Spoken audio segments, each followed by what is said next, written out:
இந்த வாழ்க்கை உங்களை ரொம்ப துவைச்சி போடுதா? ரொம்ப கவலைப்படுறீங்களா? நீங்கள் என்ன நினச்சாலும் இந்த உலகத்திலேருந்து உங்களால் எஸ்கேப் ஆக முடியாது. எல்லோரும் இந்த உலகத்தில் வாழ்ந்து தான் ஆகணும். எல்லாருக்கும் மாதிரி நமக்கும் இந்த சோகம், கவலை, பிரச்சனைகள், ரிஜெக்ஷன்ஸ் இது எல்லாமே வரும்.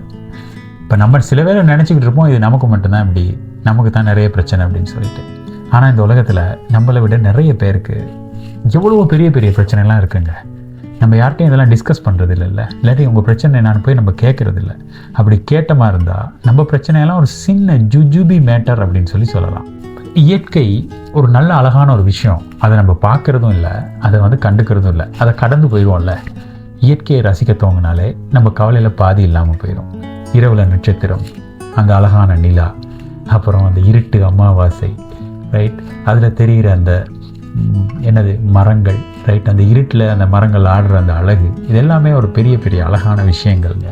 பகல் நேரம், பச்சை, நீலம், ரைட், இந்த மாதிரி பல அழகு அந்த இயற்கை கொடுத்துருக்கு. ஒரு பூ, இந்த மாதிரி எல்லாத்தையுமே ரொம்ப நுணுக்கமாக கொஞ்சம் ரசிக்க தோணுங்க, ரைட். வீட்டில் ஒரு ஃபிஷ் டேங்க் இருந்தால் கூட அந்த ஃபிஷ் டேங்கை கொஞ்சம் நேரம் அப்படியே பார்த்துக்கிட்டு இருந்த மாதிரி தான் நம்ம மைண்டு வேறு எதையுமே யோசிக்காது. ஸோ அந்த மீன்கள் அசைகிறத பார்த்துக்கிட்டு இருந்தால் நம்ம மைண்டு எல்லாத்தையும் மறந்துட்டு அதை மட்டும் பார்த்துக்கிட்டு இருக்கோம்ல. அப்போ ஃபோக்கஸ் பண்ணுறோம் அந்த விஷயத்தில். அப்படிங்கிற நேரம் நம்ம மைண்டில் உள்ள கவலை அது இதெல்லாம் நமக்கு மைண்டுக்கு தோணவே தோணாது. ஸோ அப்படி தான் நம்ம பிரச்சனைகளை ஷிஃப்ட் பண்ணிக்கணும். அதை ரொம்ப ஈஸியாக நம்ம வேறு எதுலையாவது ஃபோக்கஸ் பண்ணி இன்ட்ரெஸ்டிங்காக நமக்கு கிடைச்சிருக்கிற நம்ம என்வாயர்மெண்ட் உள்ள விஷயங்களை வச்சு நம்ம ரசிக்க தோங்கினாலே நம்மளுடைய கவலைகள் நிறைய மறந்துட்டு வாழக்கூடிய சான்ஸ் நமக்கு கிடைக்கும். இது அடிக்கடி செஞ்சிங்கன்னா இதே ப்ராக்டிஸ் ஆயிரும்.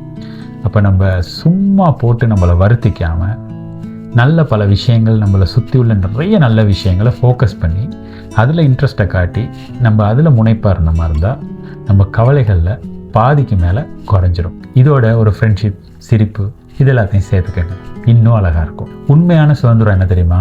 நம்ம பிரச்சனைகளை பிடிச்சிக்கிட்டு இருக்கிறத விட அதை விட்டுட்டு சந்தோஷத்தை கைப்பிடிக்கிறது. வாழ்க்கை சிரமமாக தான் இருக்கும், ஆனால் அது ஒரு அழகான கிஃப்ட்டு.